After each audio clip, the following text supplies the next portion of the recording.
chairperson of Karnataka State Women's Commission. 2 years I completed, March 10th, I completed 2 years. We had many issues on the women. I want to tell you regarding 2-3 issues, how we received. First of all, the commission, what all the cases, we received cases, 4,609 cases apart from the Sumoto cases. Most of the cases what we received is protection for the women, might be a property, working place harassment or property cases, and sometimes the family violence. Major issues we have seen in the women and also in the teenagers. I want to say all the parents who are here, we have responsibility to bringing up our children. We receive most of the cases of the teenagers when they're in the schools and college, they'll have a love affairs and they'll be having some illegal relation, that means sexual relation, where they're not reaching the goal due to the education system or the parents. We are giving awareness to all the colleges for the teenagers. That means every woman, we know our Honorable Prime Minister, Beti Bachao, Beti Padhao. That means right to education. It is our duty, it is our responsibility to educate every girl child, and we should facilitate them to reach their goals. And also, 2 incidents which has happened in Karnataka recently, acid attack. One boy is having a crush on a girl. When she is agreed, he threw a acid more than 40 to 45%. There was a severe injury. We attended personally. I went to doctor and spoke. After 10 days, he was caught. He disguised himself as a saint in Tamil Nadu temple. The police and court, the punishment was severe. On this basis, we written a Home Minister a proposal that the acid victim, however we are getting the life imprisonment and capital punishment for the rape persons, and like that only the acid accused should get a punishment. And also the Karnataka Women's Commission is doing very transparently. Our main goal is to reach the last person of the woman in the society. As per Mahatma Gandhi ji said, the few lines I want to make it here. The day when women walks on the streets at night freely, that day we can consider India got independence. And also, whatever we will do, we should be, the problem of the women is commissions women. The domestic violence has increased because of misunderstanding. See, domestic violence means it not only includes violence, it is begins with a misunderstanding. Yes, so many parents are there. For that I want to tell, any misunderstanding between the husband and wife, we have to sit and solve there only. Then we will be having a healthy family. One incident I want to tell you. I called for IT people who was working for an IT, both of them. They were separated 6 months back of misunderstanding. The son was there with her mother. I called for the counseling because I am a trained mediator. My qualification is BCom, LLB, MBA. I am a trained mediator also. For counseling, I only sit myself and do the counseling. As soon as he saw the father, he pulled the hand of the father and the mother. That means the child wants family, both the mother and the father. The misunderstanding, that egoism should go out. The child, today's children are the future citizens of our country. We should see the family environment should be healthy. I request everyone, We should work out first. Family is very important. That any small misunderstanding, let us forget the egoism. Let husband and wife and the child, if they live healthy, then our nations will be healthy. Thank you. Thank you so much.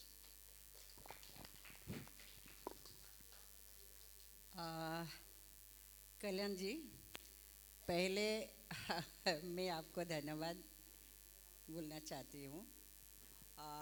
इन्होंने जब हमारे लिए ये message भेजा, मैंने इनको पूछा जे आप हमें कैसे जानते हैं, क्यों आप अवार्ड के लिए हमें बुलाया गया है। अभी यहाँ खड़े होके मुझे अनुभव हुआ है, मैं 1993 से सोशली फुल्ली इन्वॉल्व हूँ। 1997 में डिब्रूगढ़ म्यूनिसिपल बोर्ड से मैं इलेक्टेड हुई हूँ। 2009 में भी इलेक्टेड हुई हूँ। 2014 में भी वार्ड कमिश्नर बनी। जैसे जैसे हम काम करते आए हैं, समाज में सबका मतलब अकेले लेडीज़ का ही नहीं, हर लोगों का, बच्चों का भी, बड़ों का भी बहुत सारा प्रॉब्लम्स हमने देखा। और आके वो सब करके करके हम लोग अभी तक हम वुमेन कमीशन तक पहुंच गई हूँ। तो यहाँ आके पता चला घर घर में कितना प्रॉब्लम्स होता है, कितना केसेस हमारे पास आता है। और वो देख देख के हमें लगा अभी नया जो पीढ़ी है उन लोगों को हम लोग मतलब सब मिलके ट्रेन करना है। अभी जो समाज में पीड़ित लोग हैं उन लोगों को हम लोग कैसे न्याय दिला पाएंगे। मुझे ऐसा लगता है हम अभी नया पीढ़ी को उस विपदा से, आपद से हम बचा सकते हैं, क्योंकि आज का बेटा और आज का बेटी ही भविष्य का, देश का भविष्य है। तो हम चाहते हैं, इसलिए मैं इनको पूछा आप कैसे हमको जानते हैं और क्यों बुलाया गया है। हम तो अवार्ड का योग भी नहीं हो शायद, लेकिन मुझे बता के अच्छा भी लगा है। लास्ट टाइम हरियाणा से मुझे एक जो ग्लोबल आइकॉन अवार्ड 24 को ही मिला था, वो था आप जो अवार्ड दिया गया था एंटी करप्शन की तरफ से, anti corruption foundation of India से। हाँ, सही जगह पे हमको सम्मानित किया। आज तक हमने लोगों के लिए ही किया, खुद के लिए कुछ किया हमें याद नहीं आता है। इसीलिए शायद हम यहाँ तक आप लोगों के बीच में आप लोगों को इतना सुंदर जगह पे सबका आशीर्वाद मिलना चाहिए हमें, और आप लोगों को भी मिलके हमें बहुत अच्छा लगा। आज का संध्या जो सुंदर हो सबके लिए, और हमें आशा भी करते हैं सभी स्वस्थ रहे, सुंदर रहे, और देश को हम सब मिलके, वुमेन कमीशन नहीं, हम सब मिलके देश को आगे बढ़ाए। इतना ही मुझे कहना है। और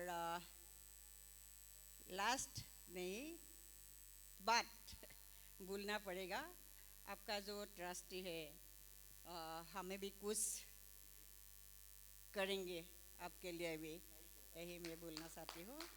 थैंक यू सो मच।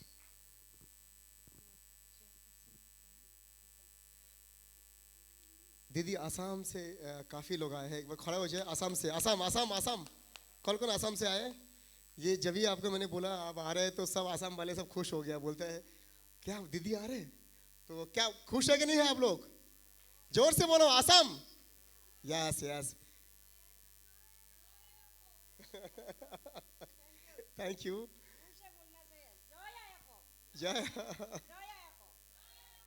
तो ऑल असम, ये असम से है, ये मेरी बहन है, मैं बहन मानता हूँ उनको। और एक हमारी एमएलए है, द बेस्ट एमएलए राजस्थान से, प्लीज़ आइए मैडम 2 मिनट के लिए, आप भी अपना बात रखें। इस one MLA, the best MLA का इनको राजस्थान का किताब मिल रहा है, क्योंकि एमएलए तो बहुत है महिला में, लेकिन हम चाहते हैं हर स्टेट से एक एमएलए ऐसा चुनूं मैं, जो जिन्होंने सही में काम किया देश के लिए, समाज के लिए, गली के लिए, मोहल्ले के लिए, स्टेट के लिए, सबके लिए। तो प्लीज दीदी।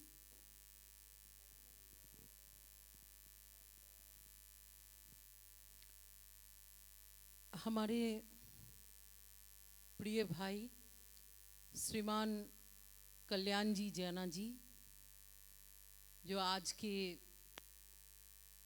ये प्रोग्राम की मूल इंस्पिरेशन और आपके सहयोगी जितना भाई बहन जोड़े हुए हैं, और हमारे सामने बैठे सभी महानुभव और मेरे प्यारे दीदी जो राजस्थान से आई है, कर्नाटक से आई है, और छत्तीसगढ़ से आई हैं, और असम से आई है, पूरे देश से आई हैं, मैं सभी को अपनी हृदय से प्रणाम करती हूँ। मुझे यहाँ आके खुशी हुई कि जो पीछे दिखाया जा रहा है ये एक संस्थान जो समाज की कल्याण के लिए और जो गरीब, बहुत ही ज़रूरतमंद जितने लोग हैं सभी के लिए रोटी, कपड़ा, मकान और पता नहीं क्या क्या बहुत सारी चीज़ें जो मैं देख रही हूँ फ़ोटो में, डिजिटली देखने को मिलता है। इसके लिए मैं आपको अभिनंदन करती हूँ। कल्याण जी मेरे भाई जो बंगाल की मेदिनीपुर से है, तो विशेष रूप पे बंगाल से है, इसलिए मैं आपको अभिनंदन करती हूँ, शुभकामनाएं देती हूँ कि आने वाले समय में आपकी संस्थान और ये जो ट्रस्ट आपने बनाया है देश के कल्याण के लिए, माँ बहन की कल्याण के लिए और सभी गरीब ज़रूरतमंद लोगों के लिए काम करने में आपको बहुत बहुत सफलता मिले। मैं एक ऐसे जगह से आती हूँ जिसका नाम है मालदा और मुर्शिदाबाद।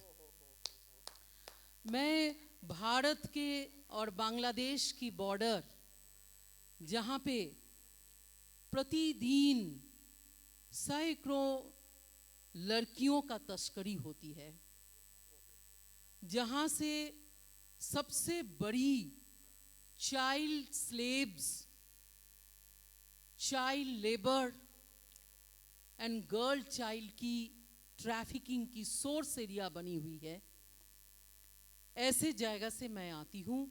मैं बांग्लादेश की बॉर्डर में रहती हूँ। मुझे लोग अपने नाम से नहीं जानते, वो मुझे निर्भय दीदी, कोई निर्भय दीदी और कोई निर्भया दीदी बोलती हैं। उसका कारण ये है कि मैं भय के खिलाफ लड़ती हूँ। जो बांग्लादेश की बॉर्डर में भय की माहौल बना हुआ है, खासकर लड़कियों के लिए, बच्चियों के लिए, महिलाओं के लिए, परिवारों के लिए, मैं उनके लिए 3000 गांवों में मैंने निर्भय ग्राम की रचना की है। और बहुत वर्षों से 32 साल हो गया मेरी ये लड़ाई चलती रही है और ये लड़ाई ख़त्म नहीं हो रही है। तो महिलाओं की सशक्तिकरण के लिए और उनको न्याय दिलाने के लिए ये लड़ाई, ये संघर्ष जारी है। आप सभी का आशीर्वाद और शुभकामनाएं मैं प्रार्थना करती हूँ इस मंच से, और मेरी उम्मीद है कि आने वाले समय में आप जैसे जन जन के आशीर्वाद से, जन जन की शुभकामनाएं से हमारी जो बंगाल की बच्चियाँ, बांग्लादेश की बच्चियाँ जो तस्करी होके दिल्ली, बॉम्बे और अलग अलग जगह में पहुंचती है, उनकी जीवन की सुधार होगी और ये तस्करी का मामला कम होगी, ऐसा मैं उम्मीद करती हूँ। मैं जरूर चुनी हुई राजनीतिक एक रिप्रेजेंटेटिव हूँ। मैं भारतीय जनता पार्टी का राष्ट्रीय कार्यकारिणी की सदस्य हूँ और मैं भारतीय जनता पार्टी का प्रवक्ता भी हूँ, लेकिन हृदय से मैं केवल एक साधारण महिला हूँ जो कि भय से महिलाओं को मुक्त करने के लिए निरंतर दिन रात काम करती हूँ। और आपको बताना चाहूँगी, जब सुबह होती है तब मैं सोती हूँ, जब रात होती है तब मेरी काम शुरू होती है। प्रतिदिन रात को एक कैसे बताएं, एक पुलिस के तरह या कैसे भी तरह बीएसएफ के साथ, बॉर्डर सिक्योरिटी फोर्स के साथ निरंतर बॉर्डर में घूमना होता है और देखना होता है कि कोई बच्ची, कोई महिला किसी तकलीफ में तो नहीं है, पेन में तो नहीं है। आप लोगों ने जरूर मूवी देखी होगी रानी मुखर्जी की मर्दानी, आपने देखा होगा वो मूवी। और 2 दिन पहले निकली है, अभी रिलीज हुई है, द कन्वर्शन, जहाँ पे आपको लव जिहाद की कहानी दिखाया।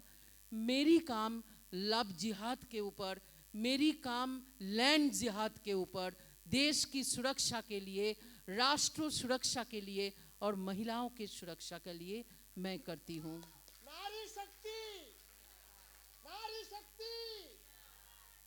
आप सभी को इस मंच से दोबारा मैं आपको धन्यवाद करती हूँ और मैं चाहती हूँ कल्याण जी के काम आगे बढ़े और सभी मिलके कल्याण जी को आशीर्वाद देना चाहिए, क्योंकि आज की मंच उन्हीं का है और उनके संस्थान के लिए है। हम केवल आए हैं अतिथि के रूप में। मेरी तरफ से बहुत बहुत शुभकामनाएं। और इस मंच से विदा लेने के पहले मैं एक बार आप सभी से गाना चाहूँगी एक गाना, यदि आप गा सकते हैं। ये बांग्ला में है, कवि गुरु रविंद्रनाथ ठाकुर का